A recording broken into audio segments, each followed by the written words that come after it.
Hi everybody, this is the Baseball Hut, the amazing, spectacular, terrific, the great one, the people's champion, your host, the Hut. We are back here at the Baseball Hut 2. Very excited about the trade deadline we're going to see on Tuesday at 6 p.m. But before we get into the trade deadline and this video on the New York Mets in particular, I need you to subscribe and like this video. Very important. And watch the entirety of it. We'll get awfully close to being completely monetized. I'll talk about that at the end of this video.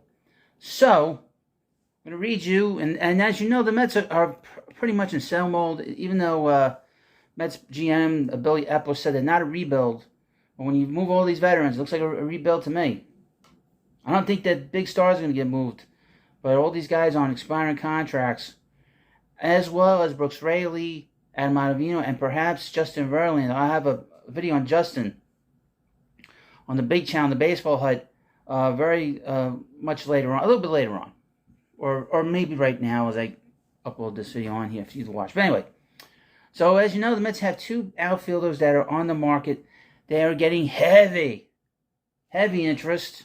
Heavy interest from a lot of teams. And this is from Mets Online. Headline, Mark Canha, Tommy Pham drawing heavy interest on the MLB market. At the beginning of the season, Tommy Pham and Mark Canha were expected to be key pieces for a Mets team aiming for a World Series title. However, the team's performance hasn't matched those expectations, and they now find themselves struggling to keep up with the competition. At 50 and 55, this has prompted the Mets to take a step back and reevaluate their approach for the upcoming 2024 season. That goes without saying. General Manager Billy Epler clarifies that they are not embarking on a complete rebuild or fire sale, but they are actively looking to part ways with certain assets to bolster the team's future prospects and strengthen their farm system. I would mention I have another channel called the Prospect Hut, where I talk about Mets prospects, and the channel is doing awesome. I'll put the link into the description to where you can find it and subscribe. The Mets' purposeful restructuring for next season began with the trades that sent starter Max Scherzer to Texas in exchange for promising prospect Luis Angel Acuna and reliever David Robertson to Miami for Marco Vargas and Ronald Hernandez. I'll tell you about Vargas. Reporters have finally decided to find out about him. He's getting rave reviews as a prospect. As the trade deadline approaches on Tuesday, few other players have caught the interest of other teams. John Morosi reports that I have a lot of names here. This is more than what Morosi has. Tommy Pham and Canha are getting this kind of attention from these teams: the Guardians, the Giants, the Twins, the Phillies, the Brewers, the Braves. Believe it or not, that's for Tommy Pham.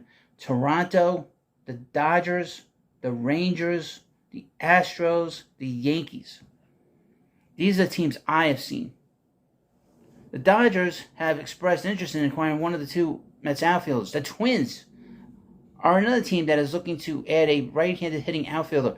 There is a rumor that the Mets are interested in outfielder Trevor Larnach.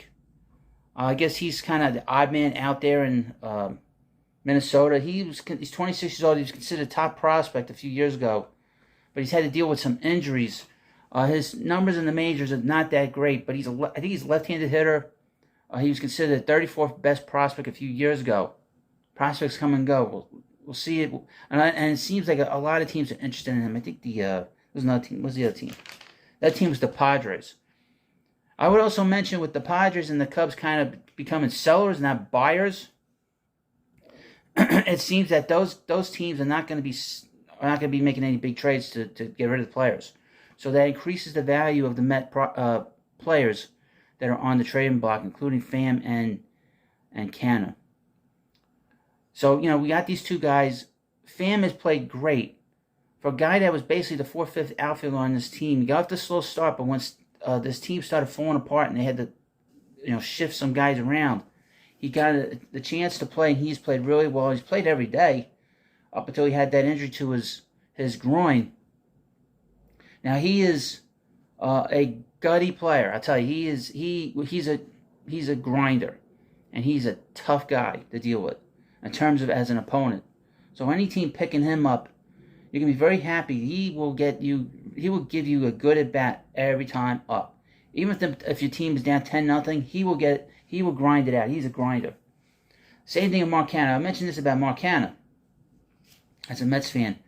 This is a guy that he is a smart player. He's smart defensively. He's always where he needs to be on the field. We saw that if you watched the game on ESPN a few weeks ago or last week against Boston. Guy threw out 3 runners at second base because he was in the right place at the right time. He's probably the one player that plays in the outfield that always backs up the infield. So he's a very smart player. You're not going to get a high batting average. He might struggle against big pitching, but defensively, he's terrific. He can play all 3 outfield positions, and he's very good on the base paths. He's very, very good. He's a winning player, in my view. Him and Pham are winning players. It's too bad Mets didn't have more of that. They wouldn't be in the position that they are in right now.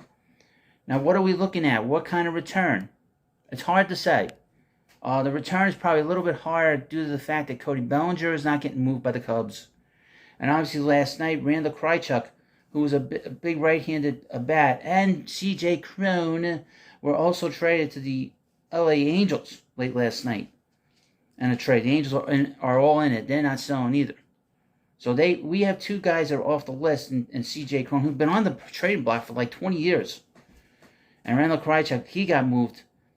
You know, Krychuk is a character guy too. So they brought in some really good players there in Los Angeles. But so with Pham and Canha, what kind of prospects are we looking at?